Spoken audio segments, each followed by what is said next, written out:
Welcome back to Healing Mindset, beautiful souls. I am Nazish, and tonight's conversation is for anyone who knows they are capable of more in mind, body, and spirit, but hasn't yet stepped into the full potential. We're joined by Jason Yun, a coach, fitness innovator, and a true architect of self mastery. Jason blends strength training, nutrition, mindset, and lifestyle into design a roadmap for becoming the strongest version of yourself, physically, mentally, and energetically. Tonight's discussion is about reclaiming your habits, your biology, and ultimately the direction of your life. Jason, welcome to Healing Mindset. I am so excited to have you here. Thank you very much for having me. I appreciate being here. That is amazing. So let's start with the bigger picture. In the world driven by convenience and speed, what do you think is the most misunderstood principle about human performance? In regards to human performance, I would say most people are getting light wrong. And what I mean by that is we are inundated by too much artificial light and we do not get enough sunlight. And what that does is it basically creates a circadian mismatch. So you mentioned that I'm uh, fitness, nutrition, lifestyle, and whatnot. Most of the things that I do now revolve around circadian health, circadian rhythm, circadian biology. So basically, when uh, things are supposed to happen is more important than the what or the how.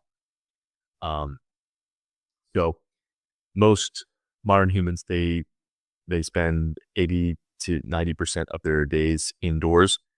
So they have artificial lights on. They do not get sunlight, and if they do go out to get sunlight, they block it with sunglasses or clothes or hats, and they're not getting that natural frequency. And that frequency from the sun is basically what gives our cells, the trillions of cells that we have, the trillions of mitochondria that we have. It gives them that. It gives them the information, and then we take that information from the light, transfer it into electrical signals. So it goes all over the body, and then that gives us our energy. So, um, most people have energy is usually if anybody that has a disease, or if you're in the process of getting a disease, energy is usually the first thing that goes. So we've got coffee addiction. Everybody's addicted to coffee over here. Down my main two streets, there's probably like 20, 25 different places that you can stop and get coffee within like a 5 mile radius. So, but yeah, if you do not get the light right, then it's going to cause problems. So That is such a thoughtful and warm uh, uh, insight, and that really lands to expose the hard truth that progress doesn't collapse because we don't have the tools. So, why do you think people cling to shortcuts even when they know consistency is actually what works? um, well, I mean, consistency is hard. We have all these distractions, and the number one distraction, um, mine is charging right now, but the number one distraction is the phone. So I always say the phone is the biggest detriment to your health. So I have my own podcast called Improvement Warrior Podcast, and on that I have a series called Unknown Death Causers, just exposing different um, things that most people don't think about that are actually killing us. So I refer to them as like the new cigarette.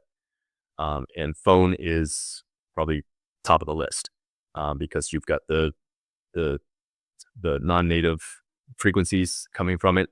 You've also got the blue light coming from it, and people are just so addicted to it. So they're walk down the street, you see people just on their phone zombies, all that stuff. Um, but yeah, that's probably the biggest thing that people need to understand. I mean, I get, I know, and I coach people how to be better on the phone, but it still drags me in because it is that powerful. Our phones today are more powerful than the computers that we had in the 80s and 90s. But yeah, so it really does a job. It it affects your dopamine, so it steals your dopamine. Like the only thing that can naturally regulate the amount of dopamine that we have is sunlight. So that's why it's always good to get outside.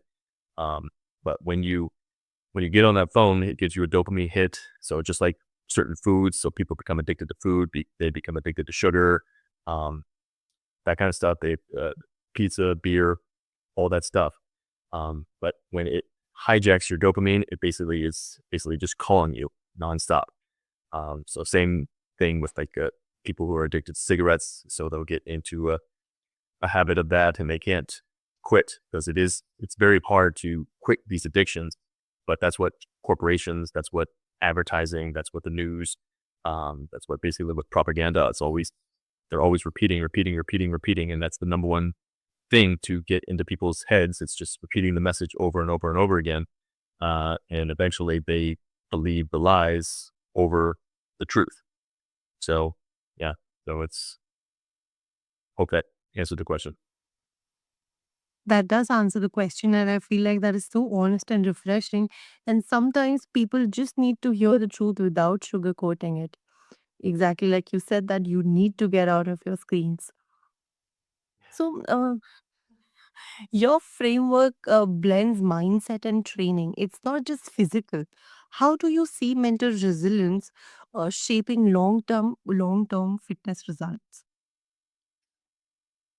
Well, the mental side of it, it's everything. So I have what I call my 14 pillars of health. Number one is circadian biology, and number three is mindset. Because if you go into this stuff with a crappy mindset, or you're not constantly training the mind, then you're gonna fall off. So I mean, people can have all the motivation in the world, but if you're not, um, if your mind isn't right, eventually you're gonna fall off. Because things will eventually get hard, and usually people will run into some kind of plateau, where progress just stops. And it's the ones that find a way to go over the wall, through the wall, under the wall, some way get over the wall, that keep going forward. But the majority of people, when they hit that wall, it's just like they just fall down and they just quit, and then they go back, and then they go back to their normal life, and they live that life, and then um, something sparks in them. So maybe it's January 1st comes along and they get motivated again. But it's just um, a cycle that they need to get out of.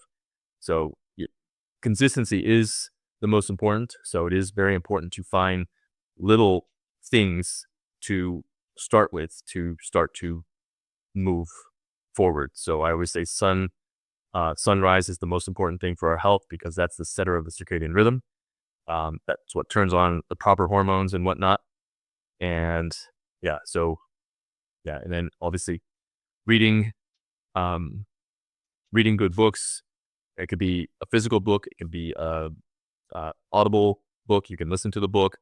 Um, just however, you can have people on YouTube reading the books to you, just however you want to get that mind training. So when I was going through my depression and anxiety, I would be listening to Les Brown. I don't know if you know him over there, but he's a motivational speaker. I would listen to him with my daughter. We called him Uncle Les, and he would basically just be on the background throughout our day, all day long.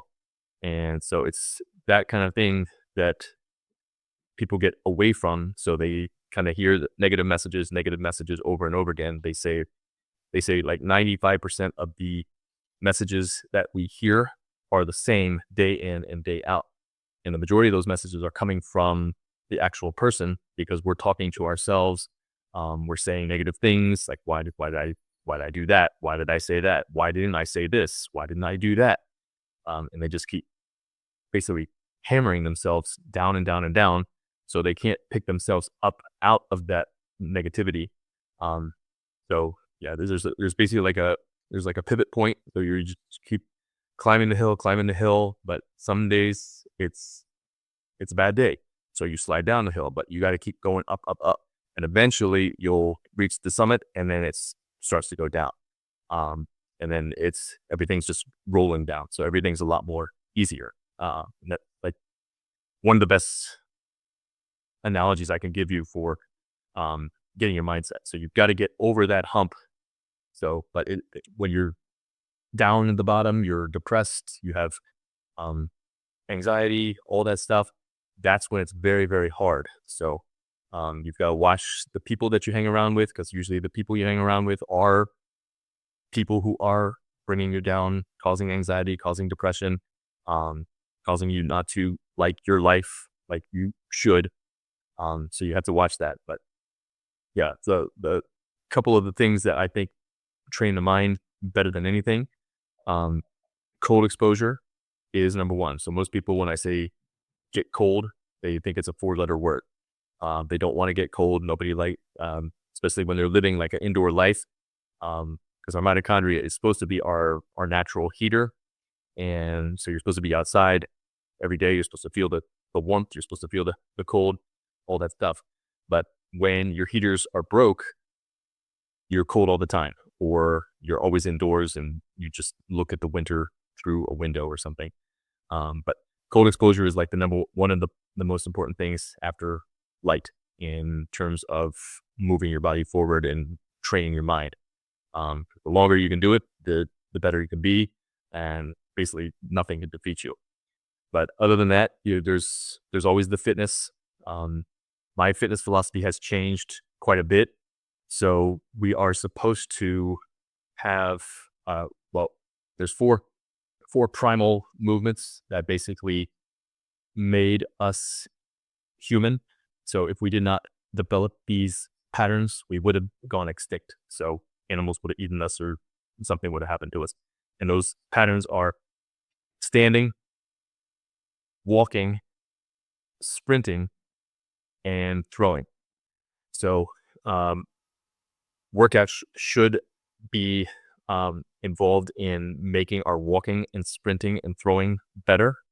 If they're not, then they're going to cause issues. So like one big example is I've stopped deadlifting, I've stopped back squatting, I've stopped Olympic lifting, and basically I've stopped all like sagittal plane movement, where basically you're just standing, you have equal weight on both feet, and then you just do a lift. So say you're doing a bicep curl, you're lifting it up, you're doing a squat, you're doing a deadlift, you're doing an overhead press, but you're always in that sagittal plane of motion. So movement should be more expressive. It should involve more movement. It should involve more stepping, pressing, moving with weight. So that is going to improve your biomechanics, your gait, your ability to sprint and whatnot. If you have lost any of those abilities, walking, if you can't walk right, that's obviously a big sign that pain is going to eventually hit you in a big, big way.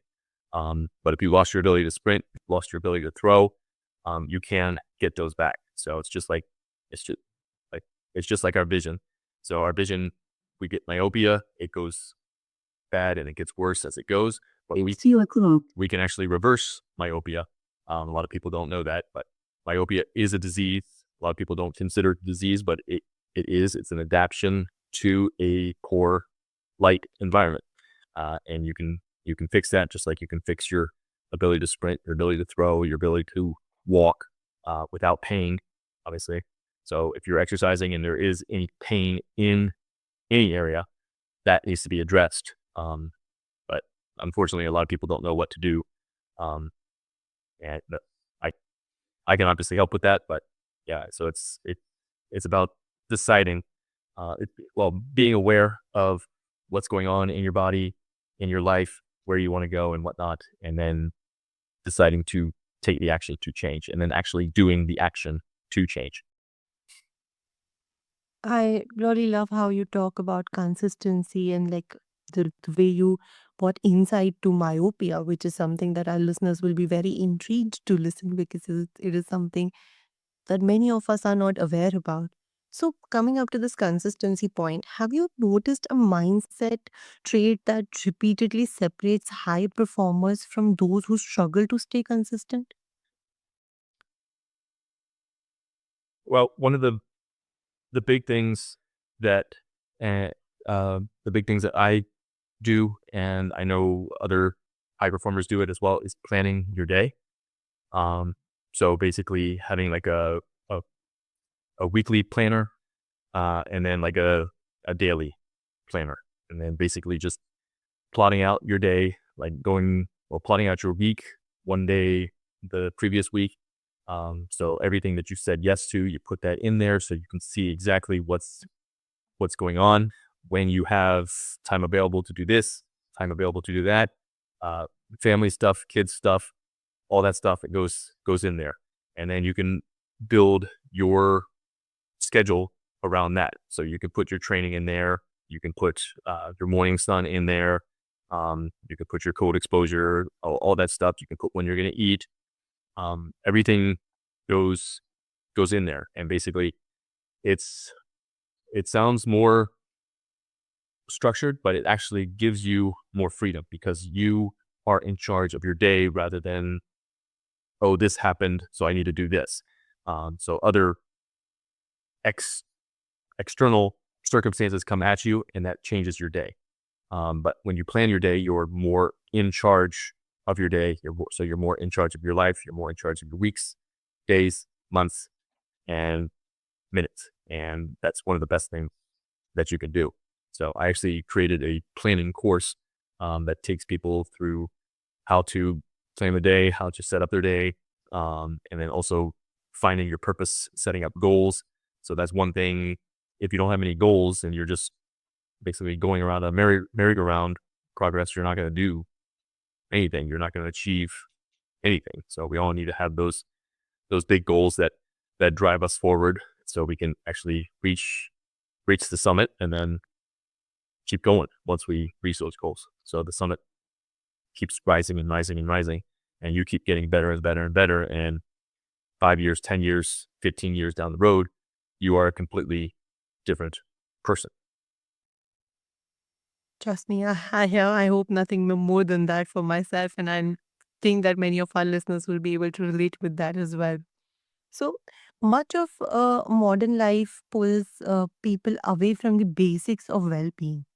If you could bring one foundational habit that would instantly shift someone else, what would that be? Well, I mentioned it earlier, seeing the sunrise. So seeing the sunrise with naked eyes. So no sunglasses, no contacts. If you do have eyeglasses, you just pull them down to the bridge of your nose, or you just take them completely off, because we want that sun going into the eye, because our master circadian clock, it's called the suprachiasmatic nucleus, SCN for short. So once that sunlight hits that SCN, it basically tells goes into the brain and tells the pituitary gland turn on these hormones, and basically um, the blue light from that sun basically it wakes us up. So it is supposed to be our natural coffee rather than actual coffee or Red Bull or Monster or whatever um, people drink and whatnot. So that is that's foundational. Yeah. So I'd say that if you have oh, yeah, if you have to do it a window, make sure the window is open. Yeah, I agree completely. Like people want hacks and extreme solution, but they often overlook the simplest building blocks. Like it is so simple to just go out, look at the sunrise with your naked eyes, and it sounds so refreshing as well. Even listening about it makes me feel like, wow, if I do it, I will be refreshed. Yeah, it's free. Yeah, yeah, and it's free. Trust me. Yeah, that's the perk of it. So, do you think most people underestimate how much basic daily routines can outperform these advanced biohacks? Um, well, before we go on, I don't like that word biohack. I kind of like the word bioharmonizing more, because when you think of hacking, you think of like a a hacker hacking in, doing something illegal on a computer or the FBI or the CIA's website or something like that. Uh, we want to basically harmonize our body to nature. So the more we connect to man's technology, which a lot of biohackers do, and man's technology is supplements. So a lot of them will be on like 20, 30, 40 different supplements. I know I was on like 20, 25 supplements at one time. Uh, uh, that's not good because our body communicates via either a frequency, an oscillation, or a vibration. And when you're taking certain supplements, you're taking certain drugs, you're doing all this stuff, then it's going to interfere with that frequency, oscillation, or vibration. So, yeah. So basically, it's finding it's cutting through the the the crap and basically finding what actually um, moves the needle and moves is natural. That's not going to have long-term effects. Just because you feel good in the short term is not the best indication for things. So we want to basically charge ourselves up using nature as much as we can. And the more we get away from that, then that's when things start to go awry, so to speak. That is very true. And I believe what all insights that you gave us is really going to be helpful for a lot of listeners of ours today. So, tell me this: that a lot of people start their health journey with a lot with strong, but then they lose momentum halfway. In your experience, what truly sustains motivation over time? Well, um, having uh, having goals and having a purpose. So if you don't have um, that bigger purpose for your life, it can be hard. Um, but if you set up your goals and you start getting healthier, then you can start to notice things are happening. You feel better. Days are better. You're happier and more joyful and all that stuff, and everything gets better. But so just setting up your goals can help lead you to your purpose. So my my purpose has changed over since I started my business. So I started my business as a fitness boot camp in 2007, and it's changed into circadian health and circadian rhythm. Um, Knowing what I know now, I know that some of the things that I was doing with the fitness boot camp and with nutrition was actually hurting my clients. Um, but my purpose has always been to help people. So in the beginning, it was helping them get fit and healthy. But being fit doesn't necessarily mean you are healthy. Um, and losing weight doesn't necessarily mean it's healthy. So a lot of people are on Ozempic or they will go on like uh, really, really extreme diets and they lose the weight. But that doesn't mean they are actually healthy. So that's something that needs to be um, addressed, so to speak. But yeah, so um, yeah, hope that answered the question. I'm losing my train of thought. It does answer the question, and I really think the way you mention and the analogies that you give really makes it easy for us to understand. So, was there a moment where you have witnessed someone shifted their entire trajectory? Um, yes, many times. So I've done it many times. I've probably done it 3 or 4 times, getting more and more away from fitness nutrition. But I've seen uh, other other people in the fitness industry. They're starting to grab hold more that it is about light more than it is like diet and exercise. And but I mean, I every time I go online, there's like more and more people talking about circadian rhythm, talking about light, mitochondria, and whatnot. So the stuff that actually drives us, because it's not actually our muscles that drive us, So, um, yeah, but it it shifts. You need to be open minded, and um, you need to basically, well, you can't be inundated with artificial light and artificial frequencies. So that's what basically knocks the brain down. And that's what they want because they want to control us more. And we just got to stand up and say, no, we're not going to let that. We're going to be the strongest version of ourselves. And we're going to basically live free. And we're going to, we're going to fight the corporations on what we want to do. We're going to fight Bill Gates on blocking the sun and making us eat bugs and all that stuff.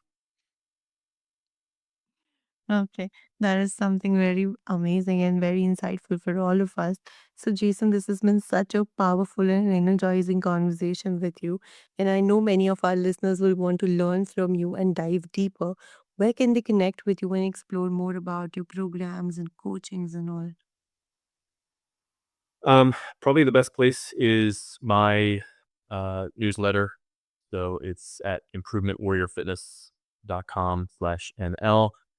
Or you can follow me on social media. I'm pretty active on um, Facebook, Instagram, Twitter. So um, my my handle is sun.yun.jason on uh, Facebook and Instagram, and then Yun Training at Twitter and YouTube. That is amazing. I will make sure to include all these links into the show notes so that many people can connect with you. So, as we close tonight's conversation, be a wake up call to all of you. The life you want isn't waiting for the perfect plan, it is waiting for your first deliberate choice. If something resonated with you today, don't overthink it. Take one small disciplined action. Momentum always starts quietly, but it can change everything. Until next time, I am Nazish and this is Healing Mindset. Thank you for being here. And remember, you are always one decision away from a different life.